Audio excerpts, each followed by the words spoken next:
দীর্ঘদিনের বকেয়া দাবি এবং টানা 2 মাস বেতন বন্ধ থাকার প্রতিবাদে বুধবার ঊনকোটি জেলা শাসকের কাছে ডেপুটেশন প্রদান করল all Tripura MGNREGA employees welfare অ্যাসোসিয়েশনের ঊনকোটি জেলা কমিটি। সংগঠনের পক্ষ থেকে জানানো হয়, মনরেগা কর্মীরা দীর্ঘদিন ধরে বিভিন্ন সরকারি প্রকল্পের গুরুত্বপূর্ণ দায়িত্ব পালন করে আসলেও তাদের চাকরি ও আর্থিক নিরাপত্তা আজও অনিশ্চয়তার মধ্যেই রয়েছে। কর্মীদের নিয়মিতকরণ, সময়মতো বেতন প্রদান, বেতন বৃদ্ধি, বার্ষিক ইনক্রিমেন্ট বৃদ্ধি এবং অন্যান্য প্রাপ্য আর্থিক সুবিধা চালুর দাবিতে এই ডেপুটেশন দেওয়া হয়।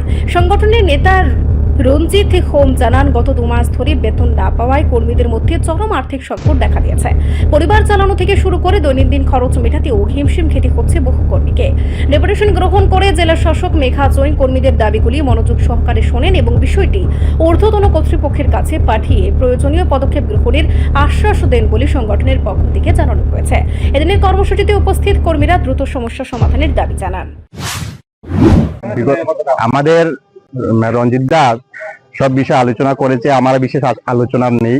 তো আমি এটাই বলতে চাই যে বিগত 2 মাস থেকে আমাদের অনারিয়াম আমরা পাই নাই। আমরা কিন্তু অক্লান্ত পরিশ্রম করছি, আমরা সকাল থেকে সন্ধ্যা পর্যন্ত কাজ করছি, মাঠে ঘাটে কাজ করছি। আমরা দেখা যায় আমরা তো একটা স্কিমের কর্মরত আমরা কর্মচারী।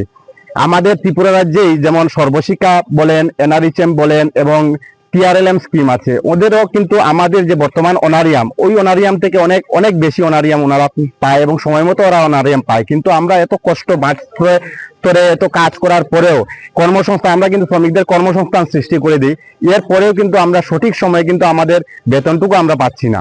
তো রাজ্য সরকারের কাছে আমাদের আবেদন থাকবে যাতে সময় মতো যাতে আমরা আমাদের অনারিয়ামটুকু পেতে পারি, এই ব্যবস্থা আপনারা করে দেবেন। আমার নাম সুদীপ দে, আমি ঊনকোটি জেলার all Tripura MGNREGA employee welfare association তথা রামসেবার সাধারণ সম্পাদক। রিপোর্ট সংবাদ প্রতীক্ষা।